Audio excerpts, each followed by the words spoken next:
안못 보는 사람의 눈을 뜨게 하고 무리를 걷고 맹물로 포도주를 만들고 심지어는 죽은 자를 다시 살려놓기까지. 야, 이 영화 어벤져스 얘기가 아닙니다. 이 기독교 성서에서 전하는 예수님이 보여준 불가사의한 능력, 즉 이적들에 관한 이야기입니다. 이러한 행동, 즉 이적은 보통 사람들의 상상과 능력을 초월하기 때문에 이 엄청난 충격, 놀라움으로 다가올 것 같습니다. 그런데 왜 예수님은 이런 이적을 보이셨을까요? 그리고 우리 불자들은 이러한 현상에 대해서 어떻게 이해해야 될지, 자, 오늘도 불교경전연구원 이재열 법사님께 이 신비하고 약간 놀랍고 두려운 이적에 관한 이야기 한번 나눠보도록 하겠습니다.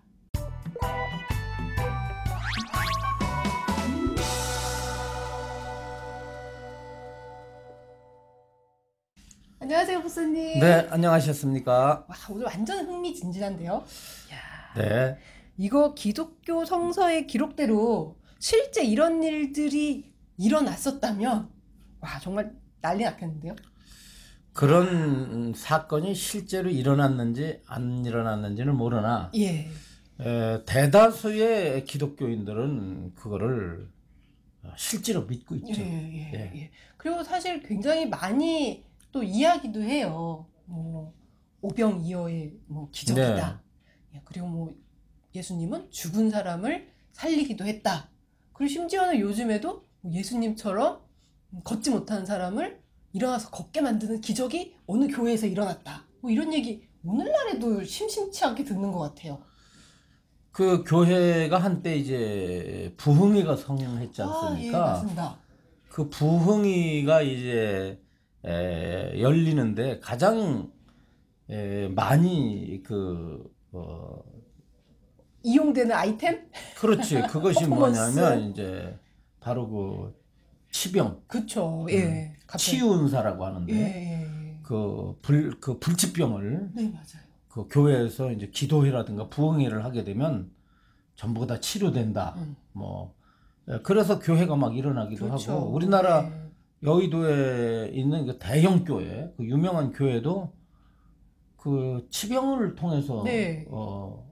그 그런, 교회가 예. 성장하게 됐죠. 신자들 사이에서 우리 교회 목사님이 뭐 누구를 뭐 어떻게 치료하게 하는 은사를 내리셨다. 뭐 이런 얘기를 이렇게 하는 것들을 종종 심심치 않게 듣게 돼요. 21세기에도. 그러니 2000여 년 전에 만약에 정말 이런 일이 일어났었다면 정말 어마어마한 파급 효과를 갖지 않으셨을까? 근데 예수님은 뭐 이런 걸 잘 아셨는지 이런 능력을 좀 즐겨서 사용하신 것 같아요. 기록이 많이 남아있는 걸로 봐서는요. 근데 예수님은 이런 거를 좋아하셨나 봐요. 왜 이렇게 그렇죠. 즐겨 사용하셨죠? 예수는 자주자주 그 이적을 사람들에게 보였습니다. 네. 다양하게 보였죠. 아까 여기 읽으신 바와 예. 같이 뭐 갖가지 불치병을 고치기도 하고 뭐 무리를 걷기도 하고 네. 뭐 맹물을 가지고 포도주로 변화시킨다든가 오병이요. 네. 다 말하자면 돌멩이로다가 이제 네. 뭐 떡을 만들고 생선을 만들어 가지고 물고기 2마리로 뭐 5,000명을 네. 먹이고 말이야. 그러다 보니까 기독교는 자연히 그 예수의 그 불가사의한 능력을 믿는데 그것은 사실 놀라운 일이 아니죠. 왜요? 놀라운 일이죠. 아니 예수 자체의 속성이 하나님인데 아, 하나님이 이게 광대무변한 우주를 창조한 거에 비해서는 뭐 맹물을 가지고 포도주 만든 게 뭐가 그렇게 신기합니까? 그렇네요. 제가 잠시 잊고 있었네요. 네. 인간을 창조했는데 맞습니다. 신과 같은 속성을 네. 가지신 분이기 그런 때문에 신의 신통은 속성 그 자체이기 때문에. 그런 기적은 아무것도 아니죠. 그러면은 의도적으로 이런 이적을 보이신 거라고 이해해야 될까요? 그 의도가 어디 있냐면 네. 하나님이 임재하시고 네. 하나님의 나라가 이제 가까이 왔다라는 걸 사람들에게 보이는 겁니다. 그런 이적의 현상을 통해서. 예, 왜냐하면 말로서는 안 되거든요. 말만 가지고서는 안 믿을 것 같으니까 어떤 그런 기적을 사람들에게 보임으로 말미암아 와 이거는 정말 부인할 수 없겠다라고 하는데 사실 앞뒤가 좀 안 맞아요. 왜요? 그렇게 이제 헤아릴 수 없이 많은 그 기회를 사람들에게 이제 이적을 보였죠. 기회를 네. 통해서 네. 이적을 보였잖아요. 네. 그러면 그때 당시 사람들이 다 예수를 믿어야 돼요.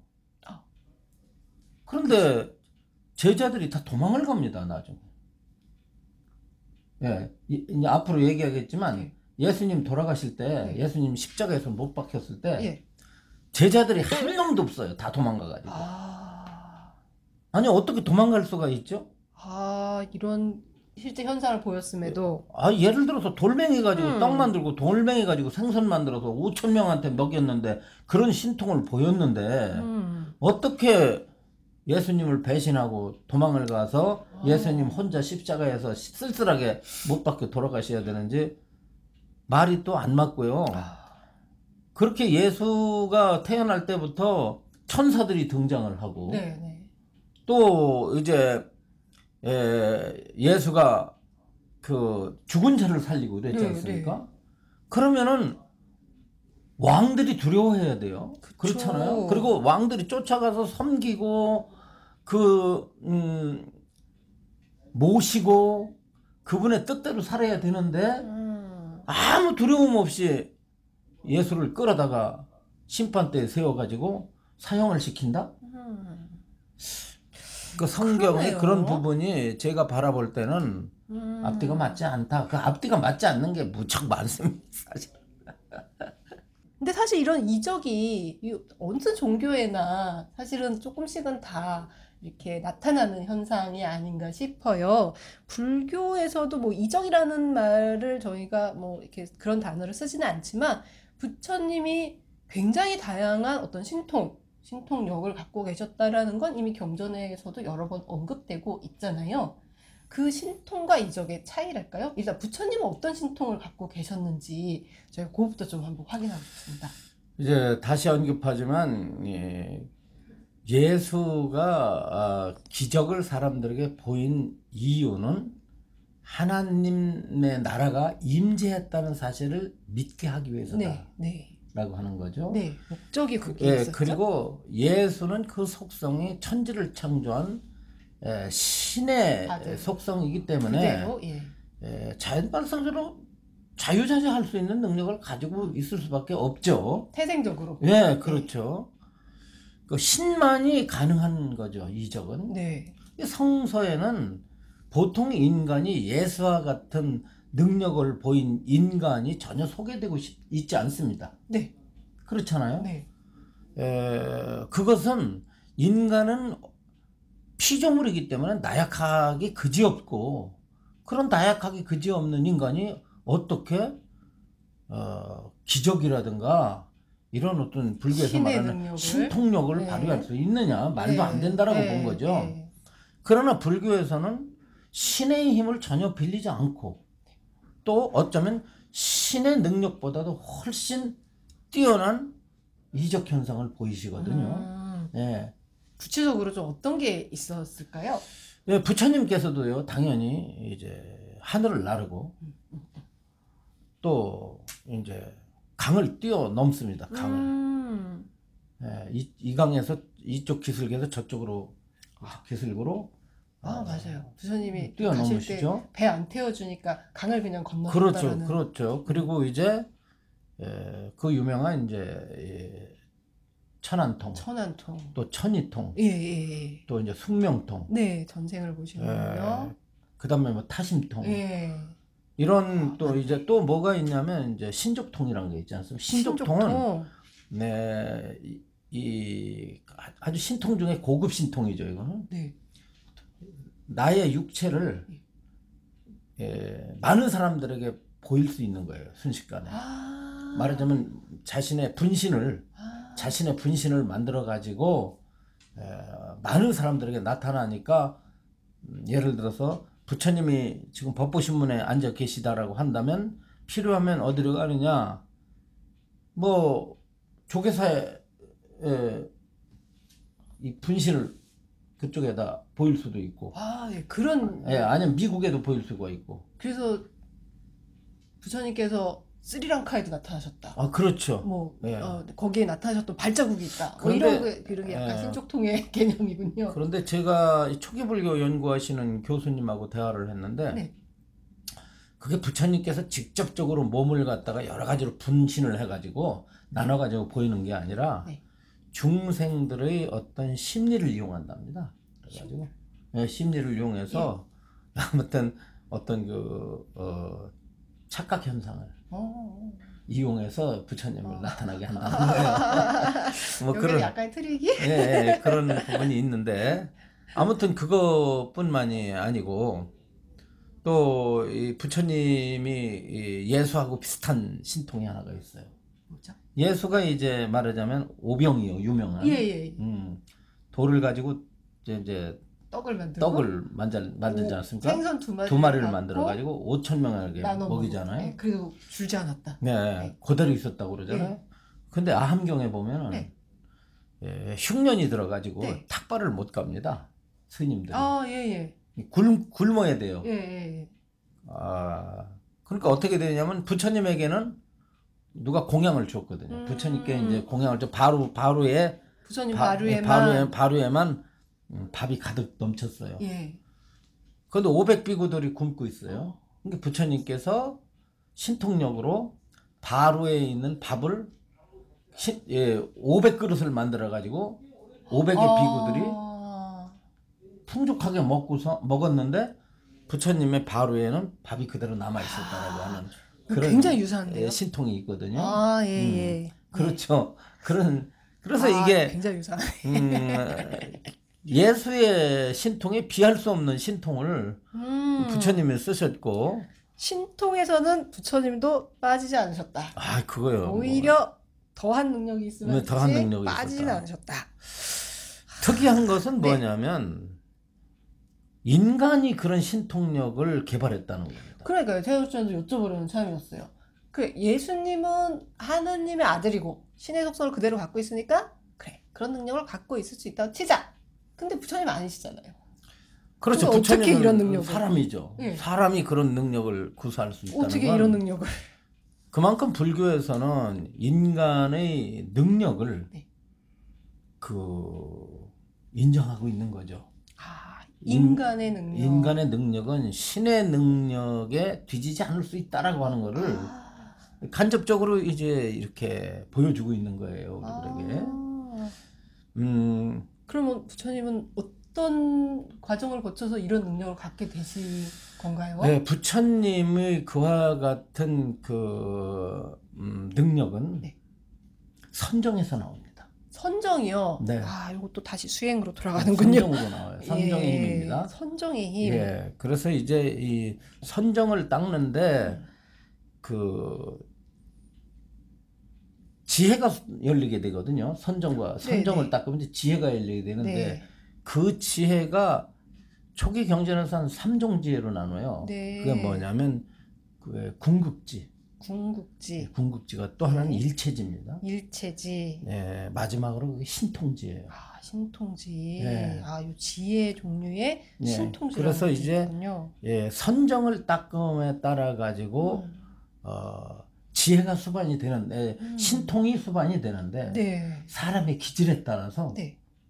신통이 열릴 사람이 있고 안 열리는 사람이 있어요. 이것도 약간. 예. 그래서 이제 부처님 당시에 보면 아라한들은 신통과 지혜가 거의 뭐 부처님하고 거의 비할 정도거든. 그쵸. 예. 지혜는 예. 그럼에도 그런데 신통이 자제한 아라한이 있고 신통이 없는 아라한이 있고 일부의 신통만 구사하는 아라한이 있고 이렇게 좀 다르죠. 각각의 타고난 재능을 개발하여 그렇습니다. 저마다의 타고난 기질이 다르기 때문에 신통도 쉽게 말하면 열리는 사람이 있고 안 열리는 사람이 있고 그래서 신통제 이렇게 됩니다. 이런 차이가 있군요. 그래서 이제 이 부처님 같은 분은 가장 큰 신통이 이제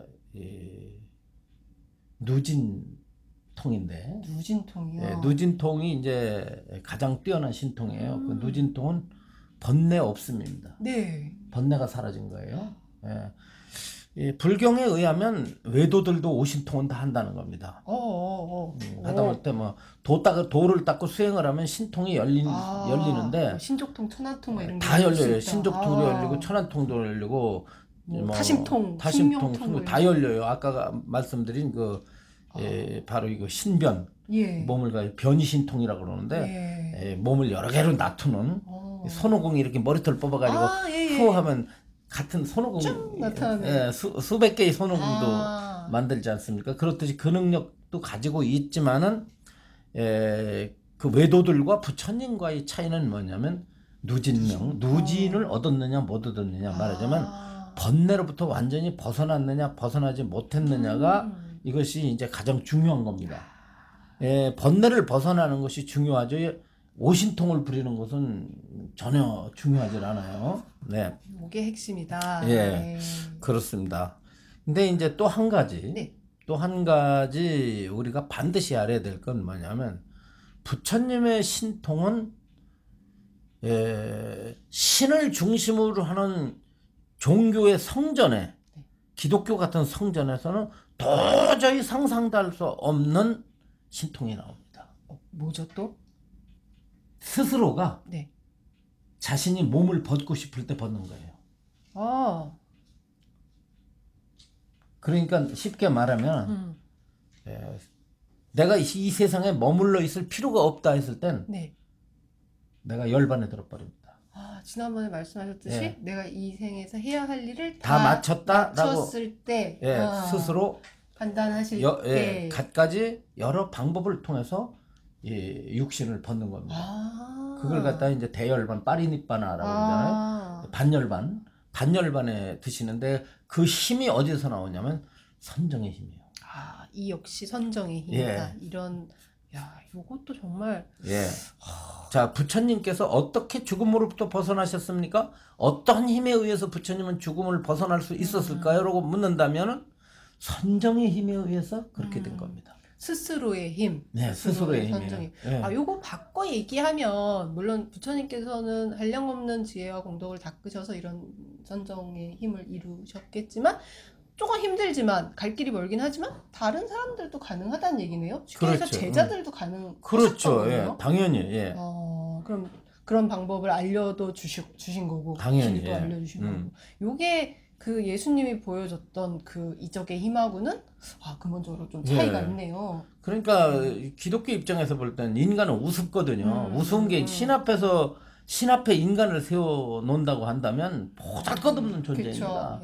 정말 그런데 불교라고 하는 교리에서 인간을 볼 때는 인간은 방향이 잘못되면 지옥으로 떨어지는 그런 정말 그 하열한 그런 존재일 수도 있지만 쌓여있기도 하지만 방향을 또 이쪽으로 바꿔버리면은 신과 대적해도 밀리지 않는 죽음 자체도 벗어날 수 있고 갖가지 신통 능력도 구사할 수 있는 그런 무한 가능성을 지닌 존재다.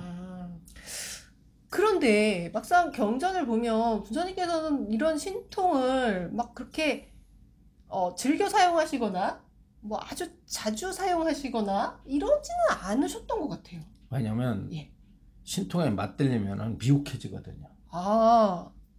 제자들한테도 신통 너무 자주 쓰지 말라고 얘기하셨다고 하던데 같은 이유인가요? 한때 이제 역시 바이샬린가 어디에 흉년이 들었어요. 흉년이 들어서 먹을 게 없으니까 스님들이 굶어야 됩니다. 근데 그 제자 이름을 잊어버렸는데 그 제자가 그 하늘을 나는 그런 신통을 가지고 있어요. 그래서 땅에서 솟구쳐 올라가 가지고 천상으로 올라가요. 천상에 올라가서 그 도리천하 가 가지고서는 공양을 얻어 가지고 내려오는데 혼자 먹어요. 그러니까 얼굴을 보니까 피둥피둥 혼자만 살이 찌거든요. 보니까 그러니까 다른 비구들이 보니까 아니 다들 굶어가지고 얼굴들이 전부 초췌한데 벗은 어찌해서 그렇게 얼굴이 기름기가 돕니까? 그랬더니 내가 신통이 뛰어나서 그 신통이 있어서 예, 있어서 천상에 올라가서 하늘의 공양을 받아 먹었다. 좀 나누시죠. 예, 그랬어요.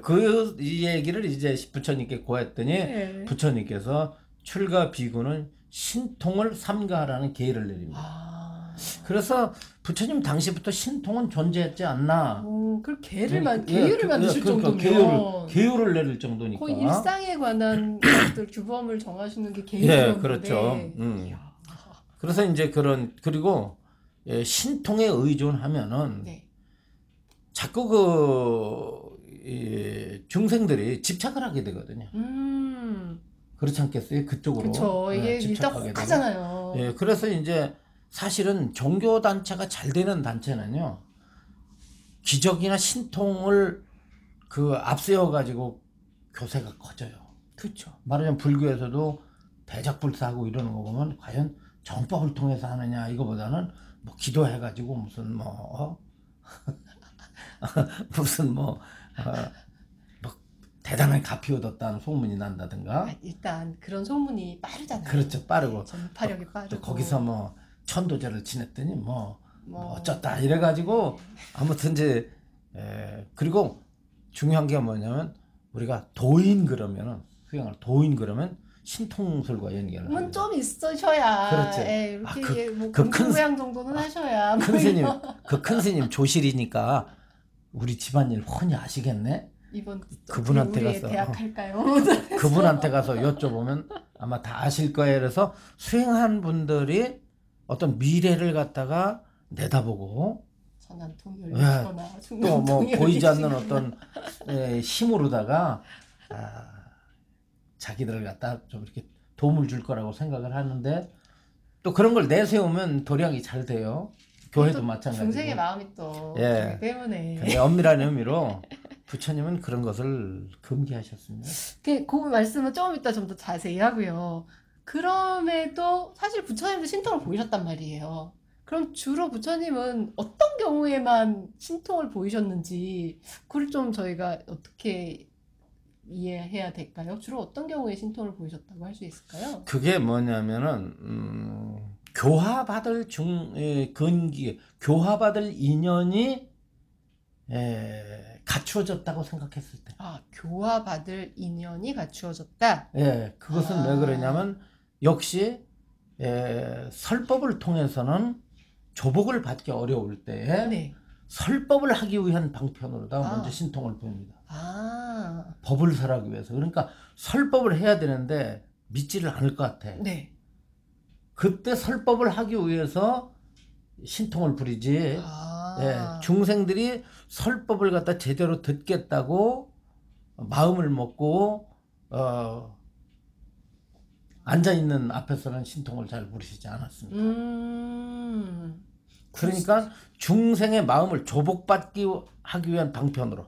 그러니까 결국은 설법이 목적이지 내가 이렇게 신기한 재능이 있으니까 날 믿어 이거는 아니더라는 그것은 거죠. 아닙니다. 이 이적 자체로 인해서 어떤 경외감을 끌어내는 것이 아니라 다만 조금 집중시키기 위해서. 그렇죠. 방편이죠. 방편으로서. 그러니까 제자들한테 이런 이적을 금하게 하셨던 거, 아까 말씀하셨던 그 이유도 사실은 그럼 여기에 있다라고 봐야겠네요. 그렇죠. 두 가지죠. 하나는 뭐냐면 신통을 자꾸 부리게 되면은 그게 이제 그쪽으로 빠져버려요. 정작 정법을 말할 기회는 없이 신통만 보이다 끝낸다. 그게 중요한 게 있어요. 여기서. 이거 중요한 겁니다.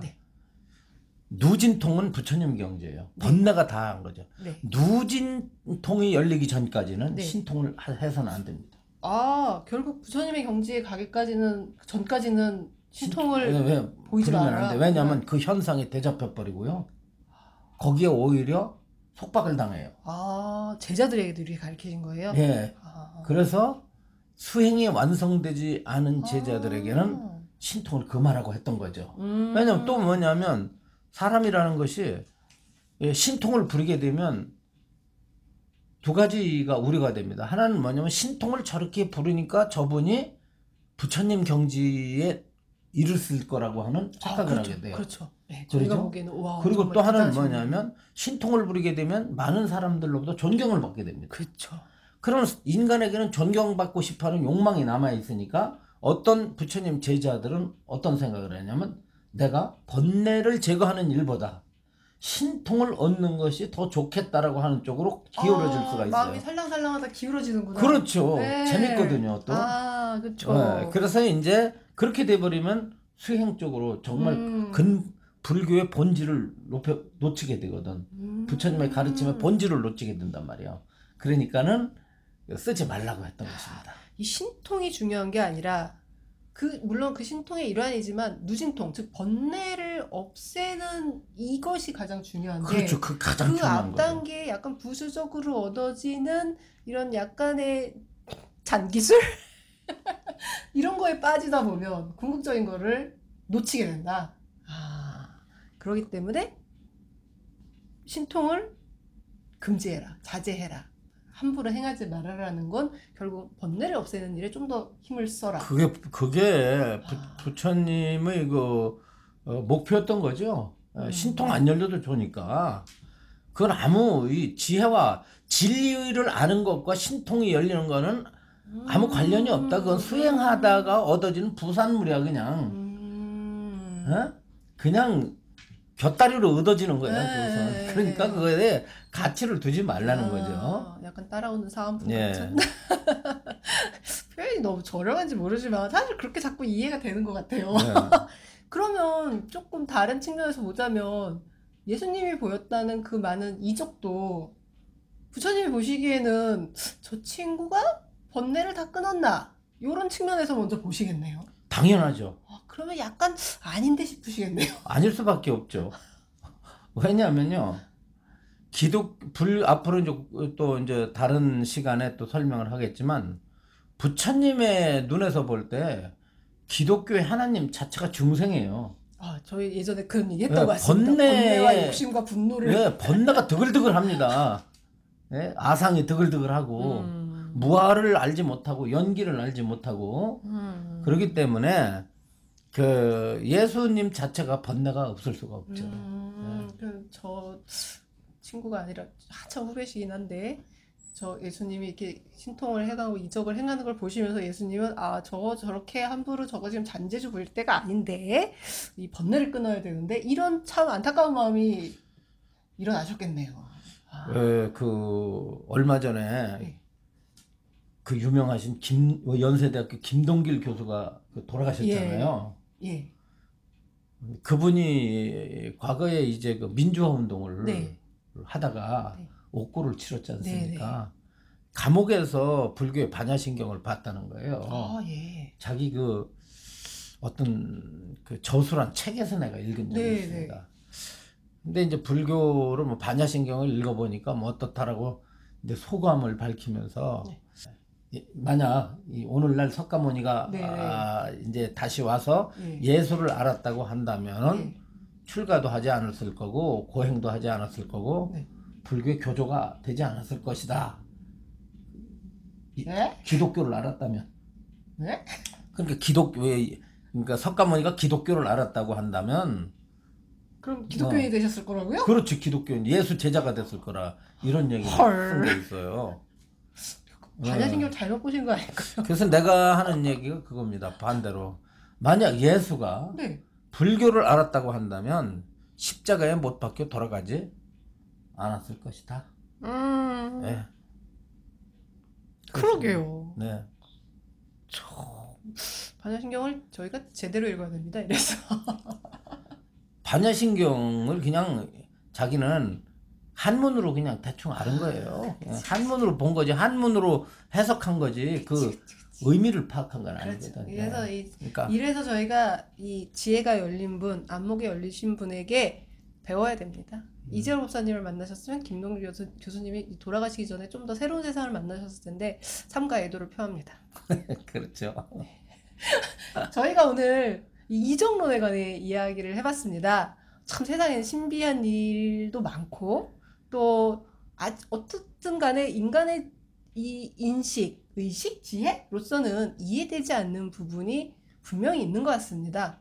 그게 뭐 아직 과학적으로 밝혀지지 않은 일이거나 혹은 정말 이적에 가까운 어떤 이적이라고 얘기할 수 있을 만한 그런 일이 있을 수도 있겠죠. 하지만 저에게 중요한 건 이적이냐 기적이냐가 아닌 것 같습니다. 당장 앞에 있는 과제, 우리가 이 번뇌를 어떻게 끊을 것인가, 이게 중요하지 이적에 너무 몰두하실 필요는 없을 것 같아요. 그렇죠. 관심 가질 거 없습니다. 아니니까 거기에 네. 너무 혹하다 보면 저희가 길을 잃어버릴 수도 있을 것 같습니다. 부처님도 그걸 경계하신 게 아닐까 싶습니다. 예, 그렇습니다. 오늘 이 신비로운 이야기 이적 저도 혹할 뻔했는데요. 길을 알려주신 이재열 법사님 감사합니다. 예, 저희 혹하지 않고 열심히 공부하겠습니다. 수고하셨습니다. 감사합니다.